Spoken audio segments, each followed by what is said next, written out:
My father snatched the keys from my hand, right in front of the house I had just bought with my own blood and tears. His voice was as cold as the Atlantic ice. "Don't get too excited, Glory. You're not staying here. This house is for Kyle. Your duty is to serve your country, and now it's time to serve your family. My name is Glory Hatch. I'm 33 years old, a petty officer in the United States Coast Guard. For 12 of those years, my home has been the rolling deck of a cutter on the unforgiving waters of the Pacific. But today, for the first time, I had a real home. And today, I was showing that home to my family, my father, Robert, my mother, Nancy, and my younger brother, Kyle, who at 29 still seemed to carry the perpetual air of a teenager waiting for his life to start. The little timber-framed house in Astoria, Oregon, was everything I had ever allowed myself to dream of during those long, cold nights at sea. It smelled of fresh paint, cedar, and the rich, creamy clam chowder I had simmering on the stove, a local recipe I was determined to master. I'd even bought a 6-pack of Fort George IPA, a craft beer from down the street, to celebrate. This was it. This was the anchor I had finally dropped for myself. "And this," I said, my voice brimming with a pride so pure it felt like a physical warmth in my chest, "is where I'm going to plant the Oregon rhododendrons. Right by the window, so they catch the morning sun." I gestured towards the small patch of yard overlooking the majestic mouth of the Columbia River. I could already picture the vibrant pink and purple blooms against the backdrop of the gray Oregon mist. I turned to them, my smile wide and genuine, expecting to see a reflection of my own joy, but I saw none. My mother, Nancy, was running a finger over the new kitchen countertop, her eyes scanning the room with a detached, appraising glance. My father, Robert, stood with his arms crossed, his gaze fixed not on the view, but on my brother, Kyle. They were whispering, their heads close together, their eyes holding a glint of calculation that sent a sudden, inexplicable chill down my spine. They hadn't heard a word I'd said. The dream I had been painting for them with my words had vanished into the air, unnoticed. My father cleared his throat, stepping forward and breaking their hushed conference. He ignored my gesture towards the garden, ignored the pot of chowder, ignored the very soul of the house I was pouring out for them. "This is a good house," Robert said. His voice was flat, devoid of any emotion, like an officer giving a field report. "It'll be a good start for Kyle. The boy needs stability." The words hit me with the force of a rogue wave.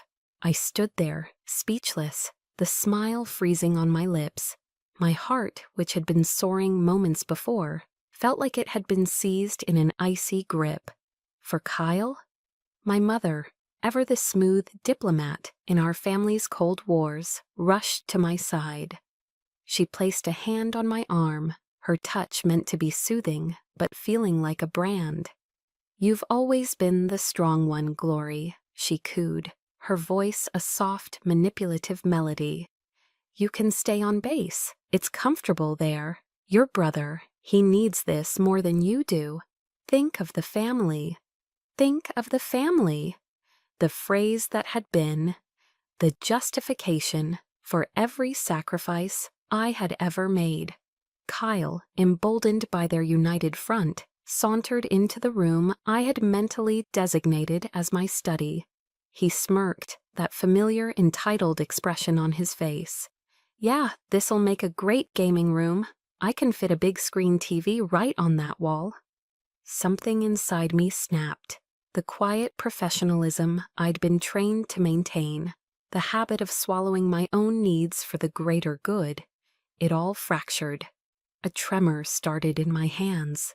"This is my house," I managed to say, my voice trembling, betraying the storm raging inside me.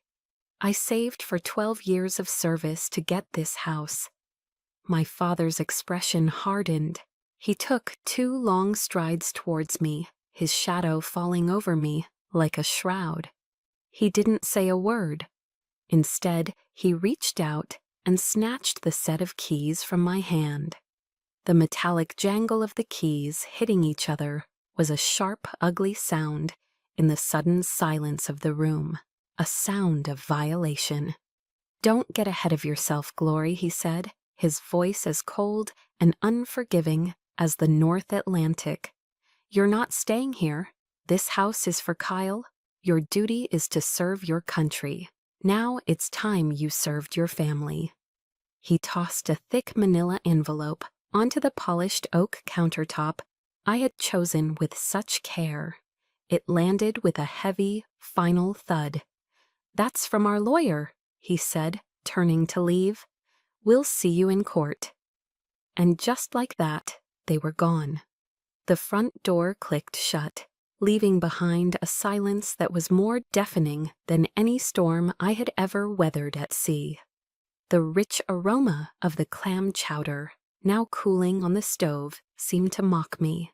The house, my dream, my sanctuary, suddenly felt like a tomb.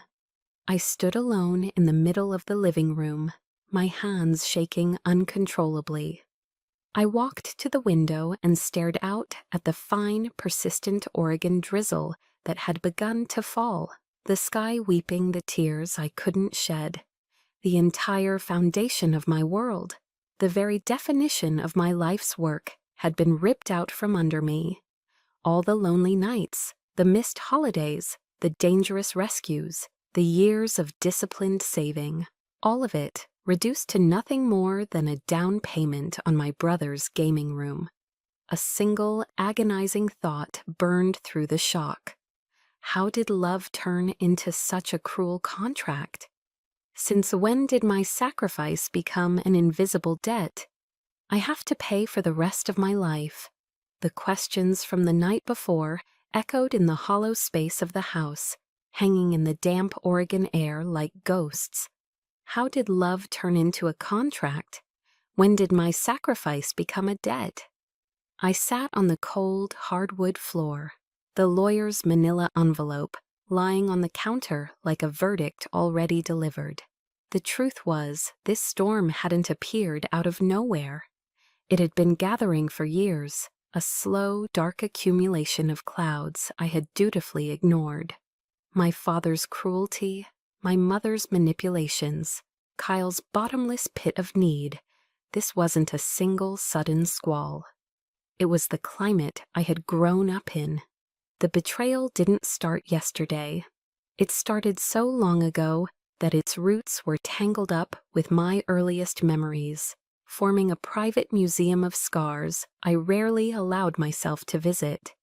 But now, sitting in the ruins of my greatest achievement, I unlocked the doors. The first exhibit was a high school football stadium in Ohio, 15 years ago. I was 18, standing on a makeshift stage in a royal blue cap and gown, the gold cords of the valedictorian heavy on my shoulders. I clutched the pages of my speech, the ink slightly blurred from my nervous, sweaty palms.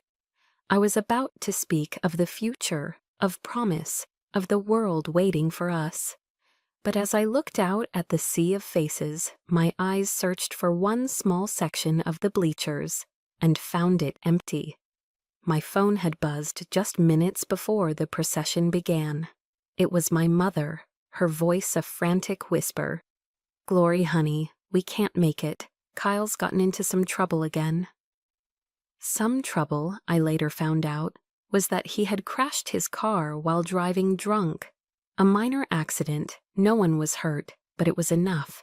It was always enough. Kyle's small troubles always outweighed my biggest triumphs. So I stood on that stage, under the bright, unforgiving lights, and delivered a speech about bright futures to a crowd that included the empty seats of my own family. I saw the pity in the eyes of my friends' parents, in the gentle, sad smile of my principal. And I learned a core lesson of my existence. My achievements were conditional, always subject to cancellation by my brother's failures. The next memory was warmer, at least at first. It smelled of roast turkey and cinnamon.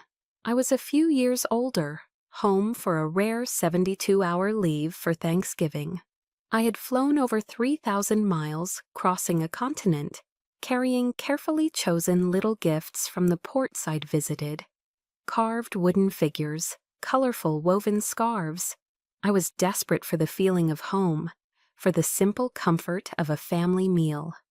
But the conversation around the dinner table never drifted my way.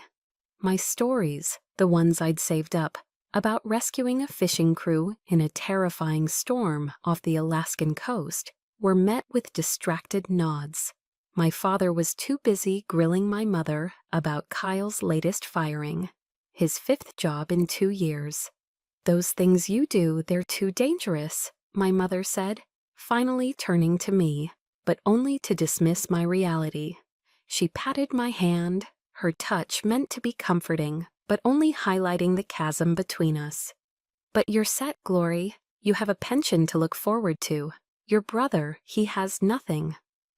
The perfectly roasted turkey suddenly tasted like ash in my mouth.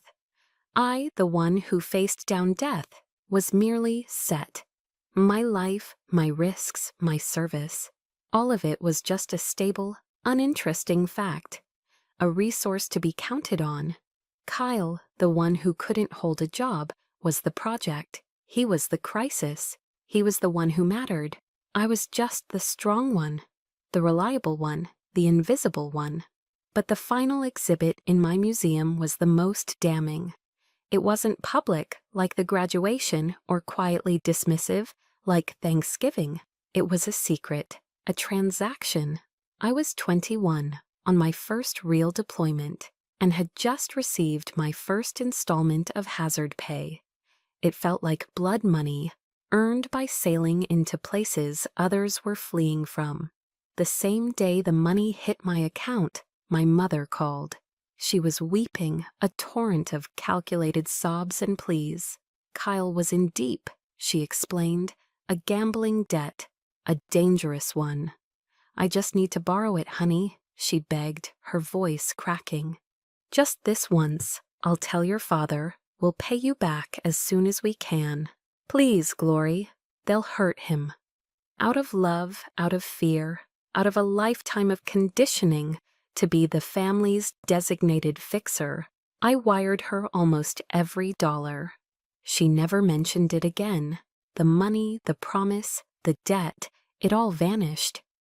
It was in that moment, staring at my near-empty bank account from a world away, that I understood my true role.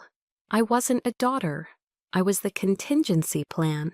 I was the emergency fund. I was the backup, the safety net woven from my own sacrifice, always ready to be deployed, to save my brother from the consequences of his own choices. Back in the present, the cold of the floor seeped into my bones.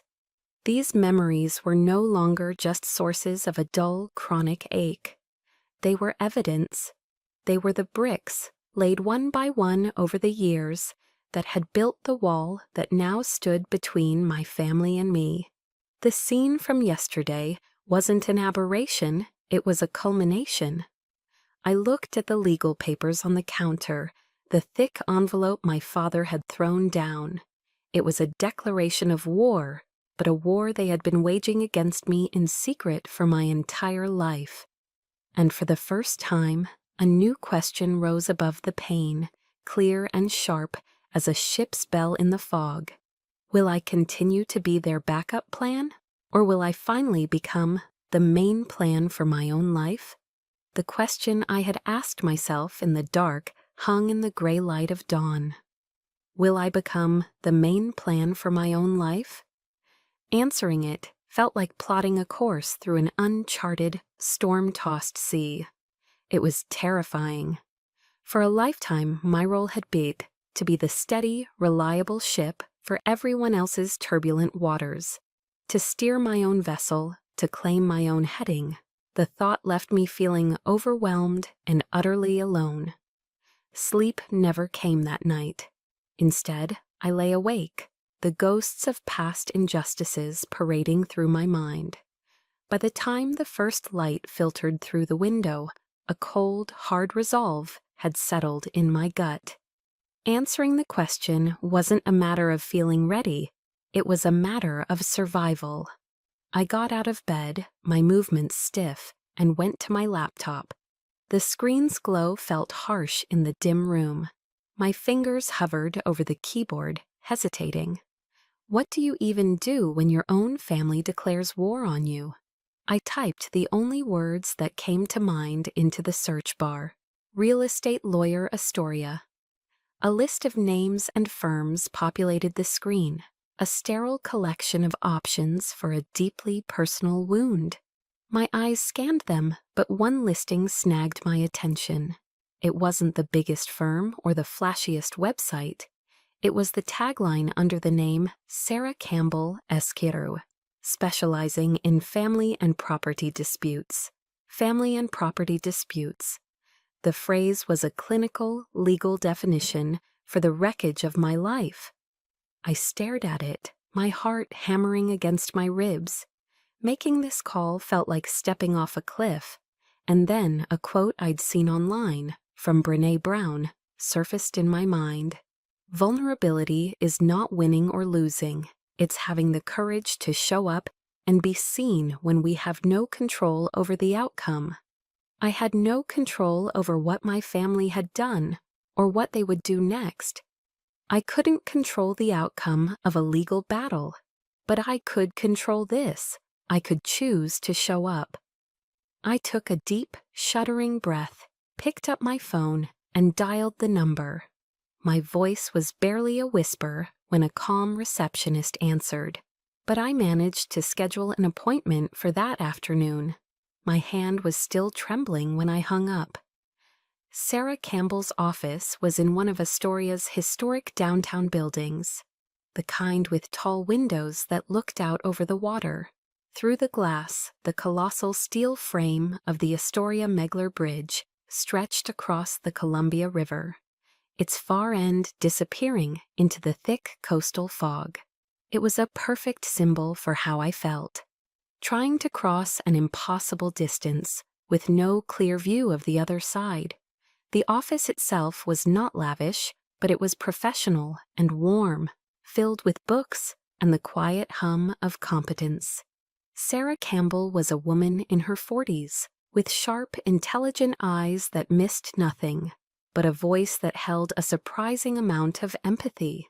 She gestured for me to sit, and as I did, I braced myself for the interrogation, for the skepticism, but it never came. She listened. She simply listened as the whole story tumbled out of me, the house, the keys, the years of being the family's backup plan. I told her about the missed graduation, the tasteless Thanksgiving dinner, the secret loan that was never repaid. I laid out the contents of my museum of scars on the polished surface of her desk. Through it all, she remained silent, her focus absolute. She didn't interrupt, didn't take copious notes, just nodded occasionally, her unwavering gaze making me feel, for the first time, truly seen. When I finally finished, the silence in the room felt heavy with the weight of my life story. I held my breath, preparing myself for the inevitable questions, the subtle doubt, the suggestion that perhaps I had misunderstood. Instead, Sarah leaned forward slightly and spoke, her voice calm and clear. "Ms. Hatch," she said, and the simple professional title was a balm to my raw nerves. "What you have endured is not family obligation. It is financial exploitation and emotional abuse. And yes, it is absolutely actionable." The words struck me with the force of a revelation. Exploitation, abuse. She had given my pain a name, a real, legal, legitimate name. It wasn't just in my head. I wasn't being dramatic. I wasn't crazy. A wave of relief so profound washed over me that I felt the tight knot of tension I'd been carrying for days, for years, finally begin to loosen. I could breathe. For the first time since my father had snatched the keys from my hand, I could draw a full, deep breath. Sarah began to outline the next steps, talking about discovery, evidence gathering, and legal strategies. Her voice was the sound of competence, of a path forward. "They fired the first shot, Glory," she said, her tone shifting from empathetic listener to determined advocate. "Now it's our turn to build our defense, a defense as solid and unwavering as that lighthouse out there." She nodded towards the window. I followed her gaze. In the distance, across the gray water, I could just make out the stoic white tower of the Cape Disappointment Lighthouse, a beacon of resilience against the endless fog and relentless sea. It had stood there for over a century, guiding ships through the most treacherous waters. A lighthouse in the fog, a surge of strength, clear and bright, cut through my own internal fog. I turned back to Sarah, my resolve hardening into something solid, something real. She slid a retainer agreement across the desk. I picked up the pen, and for the first time my hand was perfectly steady. Signing the retainer with Sarah Campbell felt like taking the first offensive shot in a war I never wanted. Walking out of her office, the fog over the Columbia River seemed a little less dense, the lighthouse a little brighter. But back on the deck of the cutter the next day, the familiar scent of salt and diesel fuel did little to calm the turmoil in my mind. Every task, from routine engine checks to reviewing navigational charts, felt monumental. My focus was shot. The legal battle ahead was a vast, unknown territory, and the thought of facing my family in court churned a sea of anxiety in my stomach. I was going through the motions, but my mind was a million miles away, lost in a fog of what-ifs. I must have been more transparent than I thought. Hatch, my office. The voice of Commander Williams, my CO, cut through my days. He was a man of few words, a classic Navy man whose quiet demeanor belied a sharp, observant mind. In his office, he didn't ask me to sit. He just stood by his desk, looking at me with an expression that wasn't pity, but a kind of professional assessment. "I don't know what's going on, Hatch," he said, his voice low and even. "And it's not my business to ask, but I can see it's affecting your work. Whatever it is, it's heavy." He slid a piece of paper across his desk. "I've signed off on a week of emergency leave for you. Go take care of your business." I was stunned into silence. In the Coast Guard, you're expected to compartmentalize, to leave your personal problems on the shore. This act of quiet, unconditional support from my commanding officer was so unexpected, it nearly brought tears to my eyes. "Thank you, Commander," I managed to say, my voice thick with gratitude. He just gave a short, sharp nod. "We're a team, Hatch. We look out for our own." That evening, the weight of his words still settling in my heart, I met my best friend and shipmate, Maria Hernandez, at a local dive bar called the Salty Siren. It was our usual spot, a place filled with the loud laughter of fishermen and other coasties, the smell of fried fish, and the comforting bitterness of good local beer. We found a booth in the corner, and over baskets of fish and chips and pints of Fort George IPA, I told her everything. The whole sordid story came pouring out. The house, the keys, my father's cold pronouncement, my mother's manipulative tears, the lawyer, the lawsuit. My voice cracked and wavered, lost in the telling. Maria didn't say much. She didn't offer easy platitudes or tell me what I should do. She just listened, her dark eyes filled with a fierce, protective anger on my behalf.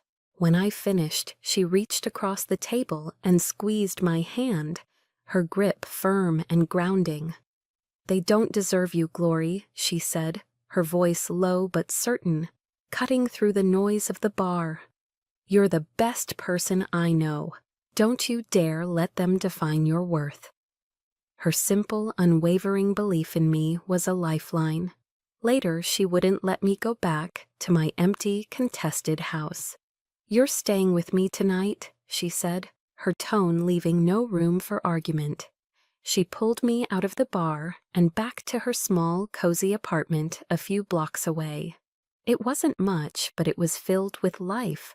Plants in the windows, colorful posters on the walls, a stack of well-loved books on the coffee table. She didn't make a fuss. She just cooked a simple dinner of spaghetti with a jarred tomato sauce and a pre-made salad, and opened a cheap bottle of red wine. We curled up on her worn-out sofa and put on an old, stupid comedy on Netflix, the kind you've seen a dozen times. Lying there, wrapped in a blanket, listening to my best friend's easy laughter beside me, a profound sense of peace washed over me. The knot of anxiety in my chest finally, truly began to unwind. This, I realized with a pang in my heart, was what a home was supposed to feel like. Safe, unconditional. The feeling lasted through the night and into the next morning. I woke up on her couch to the smell of fresh coffee. We were sitting at her small kitchen table, mugs in hand, the morning light streaming in, when the peace was shattered. My phone, sitting on the table between us, buzzed violently against the wood. The screen lit up with a name I dreaded, Mom. A text message appeared. I stared at it, my blood running cold. "Glory, where are you? Why aren't you answering your phone? Your father is furious. You are making everything so much worse." The warmth of the morning, the coffee, the friendship, it all evaporated in an instant. The air grew thin and cold, the familiar chill of their control reaching me even here, in this safe harbor. The shadow of my family was long, and it had found me again. The text message from my mother was a declaration of a new strategy. The initial shock and awe tactic hadn't worked, so now it was time for the siege. My phone began to buzz incessantly with calls and a barrage of texts, each one a carefully crafted missile of guilt and obligation. After 2 days of ignoring the assault, I finally answered, my voice flat and tired. She didn't yell. That wasn't her style. Her voice was laced with a fragile, wounded tone. "She wanted to talk," she said. "Just the two of us. No lawyers, no anger." She suggested a place, a small riverside cafe in Astoria we used to go to for hot chocolate when I was a little girl. The choice was deliberate, a weaponized piece of nostalgia. Against my better judgment, and perhaps fueled by the last dying ember of hope that I was wrong about everything, I agreed. And when I arrived, she was already there, seated at a small table by the window.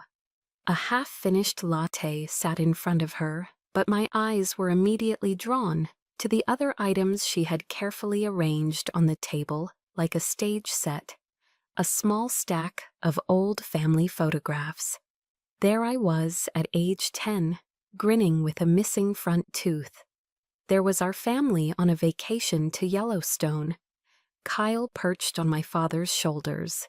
They were relics from a time I remembered as happy, now being used as instruments of emotional blackmail. "I miss these days," she began, her voice thick with a practiced wistfulness as I sat down. She pushed a photo towards me. We were a family then. I remained silent, my hands clasped tightly in my lap. This was the opening act of a play I knew all too well. And then, right on cue, the tears began to well in her eyes. They weren't the dramatic sobs of genuine grief, but the slow, glistening tears of a seasoned performer. She started her monologue, a masterpiece of victimhood. My father, she lamented, was just too stubborn, too proud. Kyle was just a foolish boy who'd made mistakes, and she, of course, was caught in the middle, her heart breaking for her fractured family. "I know what your father did was wrong, Glory," she whispered, leaning forward and covering my hand with hers. Her skin was cold. "But I was just trying to keep this family together. That's all I've ever wanted." Her eyes, shimmering with moisture, pleaded with me. "You're the only one who can fix this, honey. You've always been the strong one. Please just drop the lawsuit. For me, for the family. I'm begging you." For a split second, a flicker of the old conditioning, the deeply ingrained need to soothe her, to be the peacemaker, stirred within me.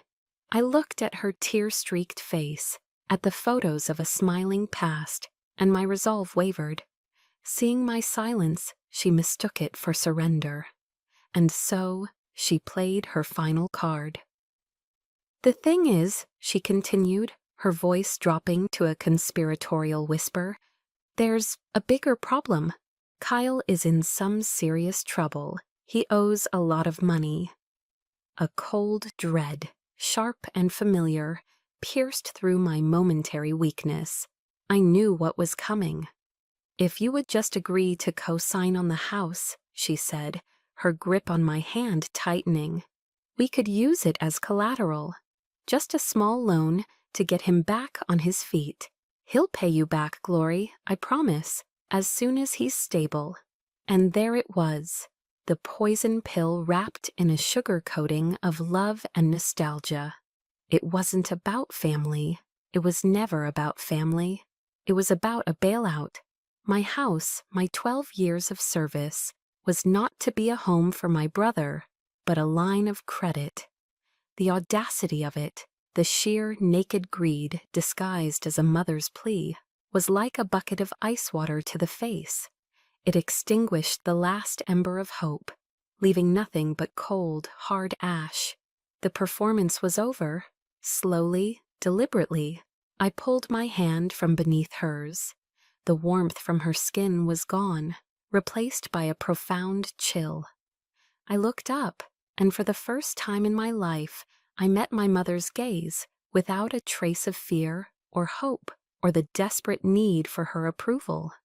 I saw her not as my mother, but as the architect of my pain. "No," I said. The word was quiet, but it filled the space between us with an unshakable finality. Her eyes widened, the tears instantly forgotten. "I will not be dropping the lawsuit," I continued, my voice steady and cold. "And I will not be signing anything." I pushed my chair back from the table, the legs scraping softly against the floor. "Your show is over, Mom." I stood up, leaving her there, speechless amidst her props of a happy past, the staged photographs and the cooling latte. I didn't look back as I walked out of the cafe and into the crisp Oregon air.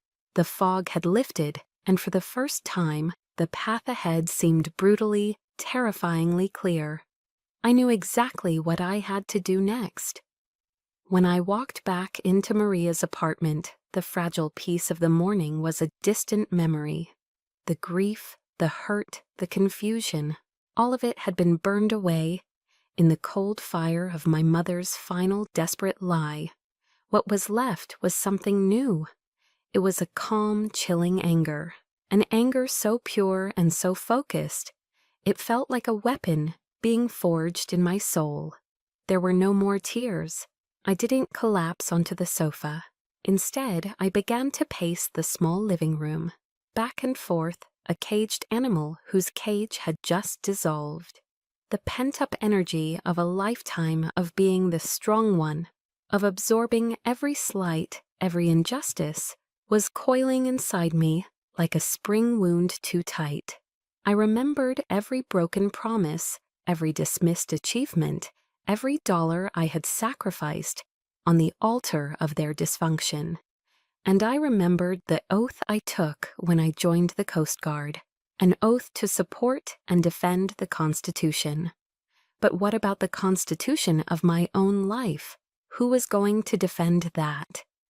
Enough, I whispered to the empty room, the words of vow. More than enough. The time for silent endurance was over. The hunt had begun. I sat down at Maria's kitchen table and opened my laptop. The muscle memory of my training took over.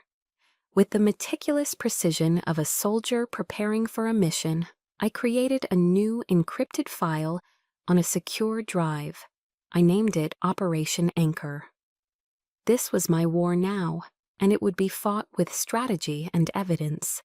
For hours, I dug through the digital archaeology of my life. I sifted through years of old emails, text messages, and cloud-stored documents. I cross-referenced dates and times. I became an investigator in my own history, searching for the paper trail of their betrayals. And I found it.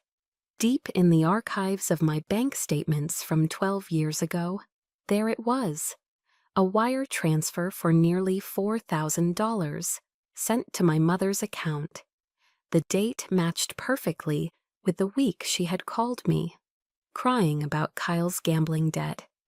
It was the hazard pay from my first deployment, hard proof. I saved a PDF of the statement, Exhibit A. I documented every manipulative text message from the past few weeks, Exhibit B. I even made a few calls to distant relatives, an aunt in Florida, a cousin in Texas. I didn't ask for support or complain about my parents. I was on an intelligence-gathering mission. I asked casual questions about how they were doing, about Kyle, listening carefully to the version of the story my parents had surely spun for them. I took detailed notes, potential witnesses. The victim was gone. In her place was a petty officer with a mission. Each piece of evidence was another round of ammunition. Each documented lie was another fortification in my defense. When I had gathered a preliminary arsenal, I picked up the phone and called Sarah Campbell. There was no hesitation in my fingers as I dialed, no tremor in my voice when she answered. "Sarah, it's Glory Hatch." "Glory, I was hoping to hear from you. How are you holding up?" "I'm done holding up," I said, my voice clear and steady. "I'm ready to fight back. I want to countersue. I want to sue for repayment of a personal loan I made to my mother for my brother's debt 12 years ago. And I want a restraining order." There was a brief pause on the other end of the line, and then I heard Sarah let out a low, satisfied chuckle. "I've been waiting for this call, Glory," she said, her voice humming with professional excitement. "This changes the game. Send me everything you have. The real battle begins now." After we hung up, I felt a profound shift inside me. The anger was still there, but it was no longer a hot, chaotic emotion. It was cold, controlled fuel. It was power. Have you ever had a moment like that? A moment where the fear is finally burned away by the fire of your own resolve, when you realize you are done being silent. That night, I didn't sleep. I worked. Maria's small living room was no longer a sanctuary. It had become a command center. I went out and bought a large corkboard from an office supply store and mounted it on the wall. With a box of pushpins and a stack of index cards, I began to build my warboard. I mapped out a timeline, pinning cards with dates of key events. The wire transfer, the house closing, the disastrous housewarming, the meeting at the cafe. I printed out the bank statements and the manipulative text messages, pinning them to the board as hard evidence. I drew a flowchart with colored markers, diagramming the flow of money from my hazard pay to my mother's account to presumably Kyle's bookie. I listed potential witnesses and what they might corroborate. This was no longer just about a house. This was about reclaiming a life. The four walls around me were no longer just a temporary shelter. They were the headquarters for Operation Anchor, and I was its commanding officer. The next morning, I carefully transported my corkboard command center to Sarah Campbell's office. We propped it up against a wall of law books, a strange, chaotic map of my life now on display in this world of quiet, ordered professionalism. The contrast was stark, but it felt right. This was no longer just my pain, it was our case. Sarah stood before the board, her arms crossed, her sharp gaze taking in every note and connection I had made. She was like a seasoned general reviewing a battlefield map. "This is good, Glory," she said, tapping a finger on the printout of the wire transfer. "The countersuit for the 12-year-old loan is solid. It establishes a pattern of financial expectation on their part. But their case against you for the house, it's flimsy based on emotion." She paced in front of the board. "Their entire argument will be built on two things: an alleged verbal agreement and the concept of family duty. Both are incredibly hard to prove in court. But a jury can be swayed by a story of a struggling son and a desperate family. We can't just defend, we need to attack their motive." She stopped and turned to me, her eyes locking onto mine. "The question isn't just what they're doing, it's why. Why do they need this house so badly right now?" That single question became the new heading for our entire operation. It was the key we were missing. Their desperation felt too acute, too sudden. There had to be something else going on beneath the surface. "We need to dig," Sarah said. "Think, Glory, is there anyone at all, who might have a piece of the puzzle, even if they don't know it?" My mind raced through a list of distant relatives, people on the periphery of our family drama. One name surfaced: my cousin, Amy. We weren't close, but we were friendly. She was my father's niece, and she still lived back in Ohio. I felt a knot of anxiety tighten in my stomach at the thought of calling her, of potentially poisoning her against my parents. But this was a war. That afternoon, I sat in a quiet corner of Sarah's office and made the call. I tried to keep my voice casual, asking about her kids, her job. She was guarded at first, clearly having heard my parents' side of the story. I could hear the skepticism in her voice. So I didn't argue. I just told her my truth, simply and without embellishment. I told her about the house, the keys, the lawsuit. As she listened, I felt the ice in her voice begin to thaw, replaced by a hesitant sympathy. And then she said something that made the hair on my arms stand up. "It's funny," Amy said, thinking aloud. "The last time I talked to Aunt Nancy, Uncle Robert was in the background, sounding really stressed. He kept going on about doing whatever it takes to keep the family house from being lost." The words hung in the air. Keep the family house from being lost. That didn't make any sense. They weren't losing their house. They were trying to take mine. Unless... My heart started to pound. As soon as I hung up, I relayed the conversation to Sarah. A slow, predatory smile spread across her face. Well, she said, her eyes gleaming. "Let's see what the public record has to say about that." She turned to her computer, her fingers flying across the keyboard. She navigated to the Clatsop County Public Records Database, a tool available to anyone but powerful in the hands of someone who knew what to look for.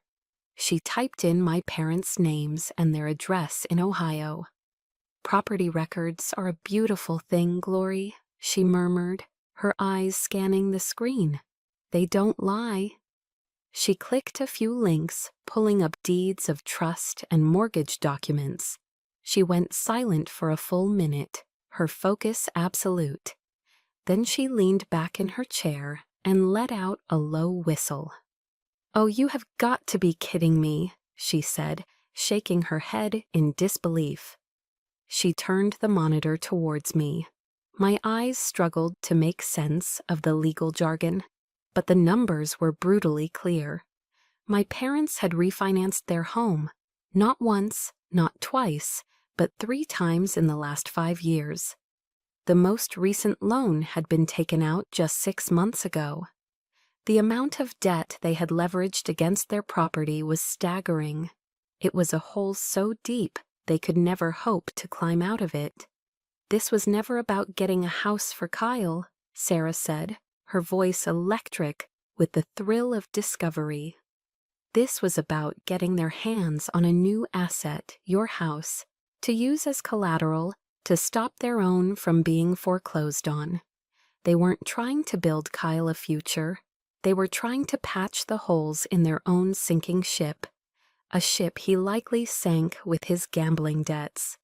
She stood up and began to print the documents, the printer whirring to life, spitting out page after page of our secret weapon. This was it, the motive, the undeniable black and white proof that their entire case was built on a mountain of lies. With the stack of freshly printed evidence in her hand, Sarah sat down at her desk. She began to type, drafting a new letter. It wasn't a letter of negotiation or a request for mediation. It was a formal notification, a summons to appear for a court hearing. She finished typing and swiveled in her chair to face me, a look of cold, hard confidence on her face. "Glory," she said, her voice ringing with the finality of a judge's gavel. "They wanted a fight. We're going to give them one. But what they don't know is that we're walking into that courtroom already knowing we've won." The Clatsop County Courthouse was an old, imposing building, the kind where the air itself feels heavy with the weight of past judgments. The courtroom was paneled in dark wood, smelling faintly of old paper and floor polish. It was a solemn, intimidating space, designed to make you feel small. As I sat beside Sarah at the defendant's table, I could feel my family's eyes on me from across the room. My father's gaze was hard and accusing. My mother's was a mask of wounded sorrow. Kyle just stared at his hands. I met none of their gazes. My eyes were fixed on the judge's bench, my posture as rigid and disciplined as it was during a formal inspection. I was a ship in a storm, holding my position, waiting for the signal. Their lawyer, a slick man named Gregory Ford, with an overconfident smile, presented their case first. He painted a masterful picture of a loving, hard-working family and their dutiful, successful daughter. He spoke of my promise to always take care of my family, of my obligation as the one who had made it out. It was a beautiful, compelling work of fiction. Then he called Kyle to the stand. My brother, looking younger than his 29 years, played the part of the tragic victim perfectly. He spoke in a soft, halting voice about his struggles, his dreams, and how his big sister, his hero, had always sworn she would provide a stable home for him. He looked at me with sad, puppy dog eyes, a look that had worked on me 1,000 times before. Today it felt like looking at a stranger. I remained perfectly still, my expression unreadable. When it was Sarah's turn, she rose with a quiet confidence that seemed to suck the air out of the room. She didn't pace or posture. She walked directly to the witness stand where my father was now seated. "Mr. Hatch," she began, her voice calm and conversational, "you've testified that your sole motivation in this matter is to provide a stable home for your son, Kyle. Is that correct?" "That's right," my father said, his voice firm. "A promise is a promise." "A noble goal," Sarah said smoothly. "Tell me, Mr. Hatch, are you currently experiencing any financial difficulties of your own?" A flicker of irritation crossed my father's face. My finances are my own business. They have nothing to do with this. I believe they have everything to do with this, Sarah countered, turning to the judge. Your Honor, I would like to submit into evidence the certified property records for the plaintiff's primary residence in Ohio. She placed the thick stack of papers, our secret weapon, on the clerk's desk. The room was silent as the judge, a stern, no-nonsense woman in her 60s, reviewed the first page. My father's confident demeanor began to crumble, the color draining from his face. He knew what those papers said. Sarah didn't wait. She turned her attention back to my father. These records show, Mr. Hatch, that you have refinanced your home 3 times in the last 5 years, extracting a significant amount of equity. Is that correct? My father sputtered. That's a private matter. Is it? Sarah pressed, her voice hardening. Or is it the real reason we're all here today? She let the question hang in the air before dismissing him and calling her next witness. The defense calls Kyle Hatch to the stand. My brother walked back to the witness box, his earlier confidence gone, replaced by a nervous sweat on his brow. Sarah approached him, her expression deceptively gentle. Mr. Hatch, you testified that you need this house for stability. Are there any other reasons your parents are so desperate to secure a new property? No, Kyle said, his voice barely a whisper. Are you sure? Sarah asked.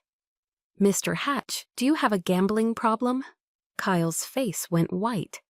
No, I don't know what you're talking about. You don't? Sarah's voice was laced with steel. She turned again to the judge.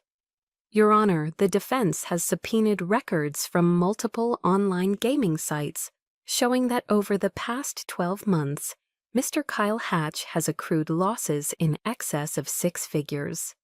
A collective gasp went through the courtroom. My mother let out a small choked sob.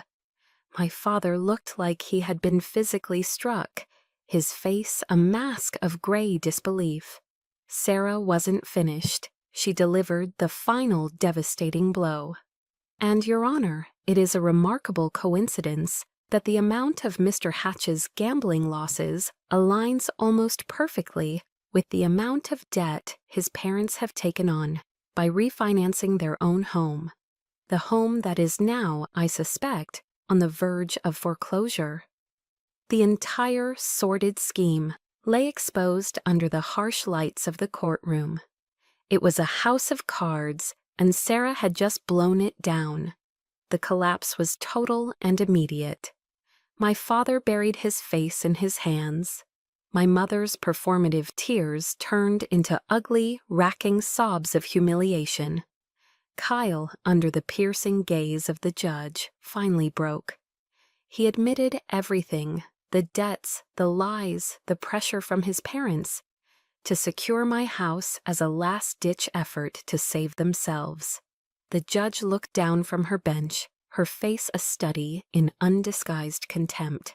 She addressed my family, her voice ringing with authority. This court finds the plaintiff's case to be not only without merit, but a grotesque abuse of the legal process, she declared. Case dismissed. Furthermore, this court orders the plaintiffs, Robert and Nancy Hatch, to pay for all of the defendant's legal fees. It was over. Sarah gave my arm a gentle squeeze. I stood up, my legs feeling surprisingly steady. As we walked towards the exit, I did not look back at the wreckage of my family. I didn't need to. I pushed open the heavy courtroom doors and stepped out into the hallway, and then out of the courthouse itself. The Oregon sky, which had been gray and overcast all morning, had broken open. A brilliant, clean blue sky stretched out above me. I took a deep breath, filling my lungs with the cool, fresh air. The weight of a lifetime, the anchor of their expectations and disappointments, had finally been cut loose. I was free. I drove back to my house, the words now a settled truth, not a desperate claim. Under that clear blue Astoria sky, the victory in the courtroom had been absolute, a clean, decisive severing. I had expected to feel a surge of elation, a triumphant joy, but as I unlocked my own front door and stepped into the quiet space, the adrenaline of the fight drained away, leaving behind something I hadn't anticipated, a vast, hollow emptiness. The battle was won, but the war had left its casualties. I had lost my family. I sat on the steps of my small porch, looking out at the calm, steady flow of the Columbia River. There was no elation, only a profound exhaustion that seemed to settle deep in my bones. It was a strange cocktail of emotions, a dizzying mix of relief and grief. I was relieved that the lies had been exposed, that the manipulation had ended, but I was grieving the family I once thought I had, the love I had so desperately wanted to be real. I had won my house, my freedom, my future, but in doing so I had to officially acknowledge that the family I grew up with was gone forever, if it had ever truly existed at all. Then the aftershocks began. My phone, which had been blessedly silent, started to buzz. A voicemail from my mother, her voice thick with a new kind of tears, the desperate, panicked tears of someone who has lost control. An email from my father, not apologizing, but attempting to justify his actions, with a long, rambling narrative of his own burdens. Text after text from Kyle, a confusing mix of blame and half-hearted apologies. In the past, this barrage would have been my call to action. I would have been the first responder, rushing in to manage their emotions, to soothe their self-inflicted wounds. But I just stared at the screen, my thumb hovering over the notifications. My therapist, Dr. Ramirez, whom I had started seeing after the first week of this crisis, had given me a mantra. Silence is not a punishment, it is a boundary. She had helped me understand that their chaos was not mine to contain. I knew, with a certainty that chilled me, that if I opened that door even a crack, the old toxic cycle would begin anew. So I deleted the voicemails without listening. I archived the emails without reading. I swiped away the text notifications one by one until my screen was clear. A week later, a check arrived in the mail. It was from my father's bank account for the exact amount of Sarah's legal fees. There was no note, just the cold, impersonal document. A final, court-ordered transaction. I put it in a new envelope and mailed it to Sarah's office without adding a single word of my own. Then I did the hardest thing yet. I opened my phone's contact list. I found my father's name, my mother's, my brother's. My finger hesitated for a long moment over the screen. This felt so final, so brutal. But it wasn't an act of anger. It was an act of peace. It was the serenity prayer in practice, granting myself the serenity to accept the things I could not change, them. It was the courage to change the things I could, my own peace of mind. And it was the wisdom to finally know the difference. I pressed block contact on all three. That night, I sat at my new kitchen table, the one I had picked out myself, and wrote one last letter. This one was not for them. It was for me. I poured everything out onto the pages, the deep, aching hurt of the little girl on the graduation stage, the cold fury of the woman in the courtroom, the confusion, the anger, and even, to my own surprise, the love that had once been there. I wrote about the good memories, too, the rare moments of sunshine, acknowledging that they were part of the story, the part that made the betrayal so much more painful. I wrote that I forgave them, not because they deserved it, not because their actions were excusable, but because I deserved to be free. I was forgiving them to release myself from the heavy anchor of my own resentment. I was letting go of the hope that they would ever be the family I needed, so I could finally be the person I needed. When I had written the last word, I folded the pages and carried them outside into the cool, damp night air. In a small ceramic fireproof bowl on my back patio, I lit a match. I held the flame to the corner of the letter. I watched as the fire consumed the paper, turning the ink of my pain into smoke and ash. The words curled, blackened, and disappeared, rising into the vast, starry Oregon sky. And as the last ember faded into the darkness, I felt a true and final release. The war was over. The aftershocks had ceased. The silence that remained was no longer empty. It was peace. A year passed. The seasons in Astoria turned, bringing the soft gray rains of winter, the vibrant burst of spring, and now the long golden days of summer.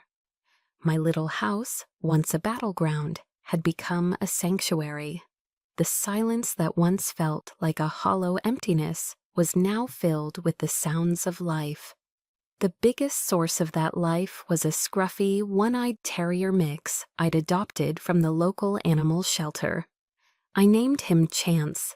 We had found each other, two survivors in need of a second one. He now spent his days chasing butterflies in the yard, his tail a blur of joyous energy.